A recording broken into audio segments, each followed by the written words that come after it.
Hello, my name is Seth Echlin. I'm from Portland, Oregon. I'm a third-year MFA candidate. I mostly make ceramics. I do painting and sculpture also, but most of my MFA has been focused on ceramic work, functional and sculptural. I was trained as a potter. I got into ceramics during high school and then tried to think of something else to do and really couldn't think of anything. Tried my hardest and I just said, fine, I'm gonna have to do ceramics, my love. And then I've been going to numerous colleges, workshops, and work with many different professors, trying to build up my skill. I love making things with my hands. I also enjoy the fact is that these are functional objects. Not only are they artistic, but you can also use them every day. And you also can feel very close to the person having a cup that you know exactly who you made it, or even sometimes a friend, and you're drinking from it, so you feel closer to other people, and you're kind of giving away yourself every time you give away a pot. A lot of my MFA have been seem to be focusing on the bottle form. It's just a very enjoyable thing, but also I talk about making functional objects, and it's kind of the least functional object. You mostly just put flowers in it. It doesn't serve much of another purpose, but I think they're very beautiful, especially when they're fired in a wood kiln. For the last semester, I've been making a lot of platters. It's something that I always feel that I should be able to have a really nice platter by the time I finish graduate school. My MFA, it's focused on the act of selling and what the value of an object is, any object, and what an object means to you, and what happens when you decide to throw out an object. But also it's similar to selling an object the same way as getting rid of it. You know, one, you get monetary value, and another one, you just give it away for free.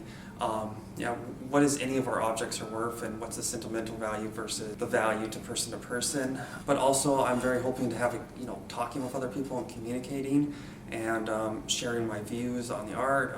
Also having a little bit of fun with it, and hopefully meeting a variety of people that aren't used to being in the gallery setting.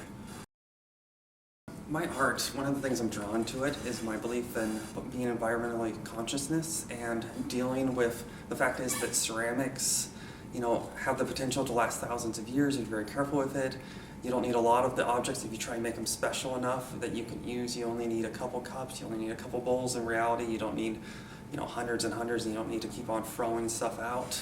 Also, I believe in pottery for the people, that everyone should be able to afford it, but it can also be difficult trying to make a living while selling something cheaply. It can, you have to sell it to a certain price point so you can live yourself, unless you have some sort of other economic means, like teaching or just coming from a wealthy family.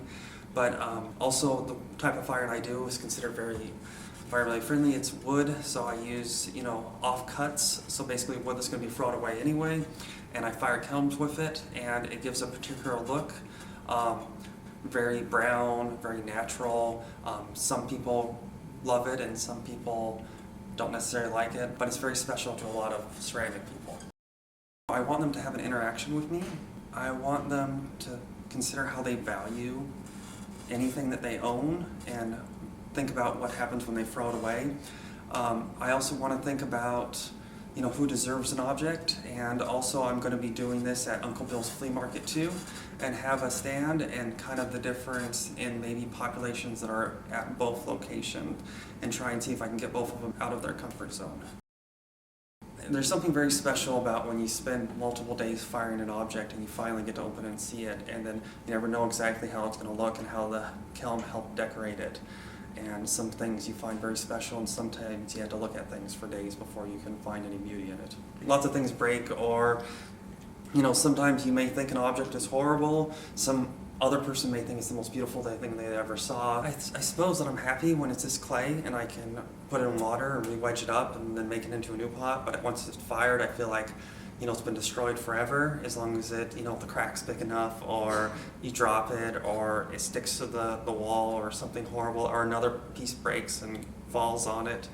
But you have to be used to failure or destruction in the ceramic world.